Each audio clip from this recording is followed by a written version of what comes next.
Hello friend, my name is Rashmi. Preamble academy में आपका स्वागत है। आज हम बात करेंगे राजनीति विज्ञान विषय के बारे में। हम पहले भी डिस्कस कर चुके हैं। पेपर सेकंड में 100 क्वेश्चन होंगे जो 200 मार्क्स के होंगे और हर क्वेश्चन 2 नंबर का होगा। इसमें कोई नेगेटिव मार्किंग नहीं होगी। यह एक कंप्यूटर बेस्ड टेस्ट होगा जिसका टाइम ड्यूरेशन 3 घंटे का होगा। सिलेबस में हम unit first already previous video में डिस्कस कर चुके हैं, जिसकी लिंक डिस्क्रिप्शन बॉक्स में दी हुई है। अब बात करते हैं सिलेबस की यूनिट सेकंड और थर्ड, जिसमें हम अध्ययन करेंगे पाश्चात्य राजनीतिक विचारक और भारतीय राजनीतिक विचारकों के बारे में। यूनिट सेकंड फ्रेंड्स, इस यूनिट में हम पाश्चात्य राजनीतिक दार्शनिकों और कई अन्य आधुनिक दार्शनिकों के बारे में अध्ययन करते हैं। पाश्चात्य राजनीतिक दर्शन में प्लेटो से मार्क्स तक राजनीतिक दर्शन के इतिहास की एक लंबी बुद्धिवादी कहानी है, जिसकी पृष्ठभूमि में यूरोप की जनतांत्रिक सभ्यता विकसित एवं वर्धित हुई है, जिसमें प्लेटो और अरस्तु जैसे गंभीर चिंतक, मैकियावेली और हॉब्स जैसे नीति निरपेक्ष दार्शनिकों और विचारकों ने पश्चिम के राजनीतिक दर्शन में उन सभी तत्वों का समावेश किया है जो किसी भी दर्शन को गतिशील, व्यवहारिक एवं आदर्श बनाते हैं।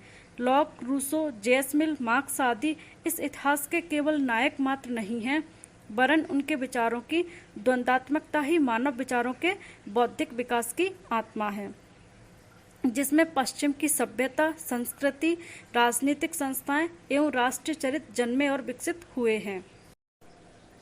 हालांकि सिलेबस में सभी दार्शनिक पाश्चात्य दार्शनिक नहीं हैं। कुछ दार्शनिक जैसे कन्फ्यूशियस, माओ त्से-तुंग पूर्वी दार्शनिक या चीनी दार्शनिक हैं, जिन्हें हम इन थिंकर्स में पढ़ेंगे। जॉन रॉल्स अमेरिकी दार्शनिक हैं, ग्रामसी इटालियन दार्शनिक, हन्ना आरेंट जर्मन अमेरिकन दार्शनिक, फ्रेंच फैनॉन फ्रांसीसी दार्शनिक हैं, जो हमारे सिलेबस में नए जोड़े गए हैं। लेकिन प्राचीन काल से ही पाश्चात्य दार्शनिकों का राजनीति विज्ञान में महत्वपूर्ण स्थान रहा है, इसलिए हम इन्हें पाश्चात्य राजनीतिक विचारों के नाम से ही आसानी से समझ पाते हैं। इसलिए हम इन्हें पाश्चात्य राजनीतिक विचारक के नाम से जानते हैं। प्रमुख पाश्चात्य राजनीतिक विचारक जो हमारे सिलेबस में दिए गए हैं।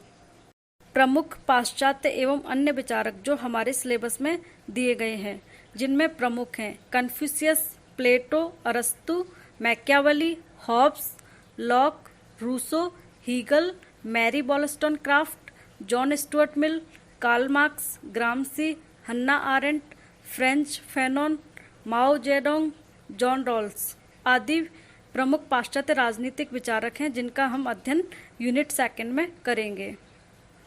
फ्रेंड्स, अब बात करते हैं यूनिट थर्ड की, जिसमें भारतीय राजनीतिक विचारकों के बारे में दिया गया है। प्राचीन काल से ही भारत में राजनीतिक चिंतन की एक ऐसी लंबी परंपरा रही है जो पश्चिमी विद्वानों के इस पूर्वाग्रह का खंडन करती है कि भारतीय अपने संस्कार एवं प्रवृत्ति से ही मात्र एक पारलौकिक दृष्टिकोण रखने वाली जाति है और इसकी राजनीति जैसे विषय में कोई रुचि एवं गति नहीं है। आधुनिक भारत के इतिहास में राजनीतिक चिंतन की एक बहुआयामी धारा भी दिखाई पड़ती है, जिसके मूल में राष्ट्र उत्थान एवं मानव कल्याण की प्रबल आकांक्षा निहित है। भारतीय राजनीतिक चिंतन में मौजूद राष्ट्रीय तथा मानवीय मूल्यों व आदर्शों की अनुपम धरोहर से विद्यार्थियों को परिचित कराना ही इस यूनिट को सिलेबस में सम्मिलित करने का प्रमुख उद्देश्य है। प्रमुख भारतीय राजनीतिक विचारक जो हमारे सिलेबस में दिए गए हैं: धर्मशास्त्र, कौटिल्य, अगानासुत, बर्नी, कबीर। अब कुछ आधुनिक भारतीय राजनीतिक विचारकों के बारे में अध्ययन करेंगे, जिनमें Bal Gangadhar Tilak, Swami Vivekananda, Rabindranath Tagore, M.K. Gandhi, Shri Aurobindo, Periyar, E.V. Ramasamy, Mohammad Iqbal, M.N. Roy, B.D. Savarkar, doctor B.R. Ambedkar, Jawaharlal Nehru, Ram Manohar Lohia, Jayaprakash Narayan, Deendayal Upadhyay. इस प्रकार हम इन भारतीय राजनीतिक विचारकों के बारे में यूनिट थर्ड में अध्ययन करेंगे।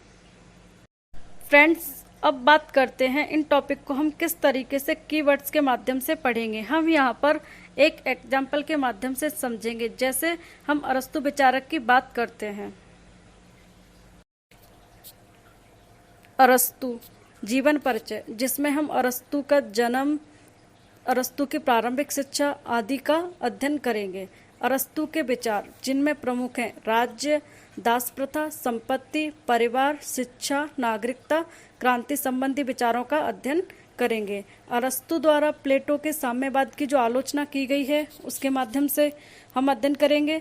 अरस्तु द्वारा संविधान का अर्थ और संविधानों का वर्गीकरण, सर्वोत्तम संविधान अथवा सर्वश्रेष्ठ व्यवहारिक राज्य क्या माना है, इसका भी अध्ययन हम इस टॉपिक में करेंगे। अरस्तु को राजनीति का जनकदाता क्यों माना जाता है? प्रथम राजनीतिक वैज्ञानिक के रूप में अरस्तु का मूल्यांकन। इस प्रकार हम सभी विचारकों का अध्ययन करेंगे। फ्रेंड्स, आपको वीडियो अच्छा लगा तो लाइक कीजिए, शेयर कीजिए, चैनल को सब्सक्राइब कीजिए, बेल आइकन को प्रेस कीजिए।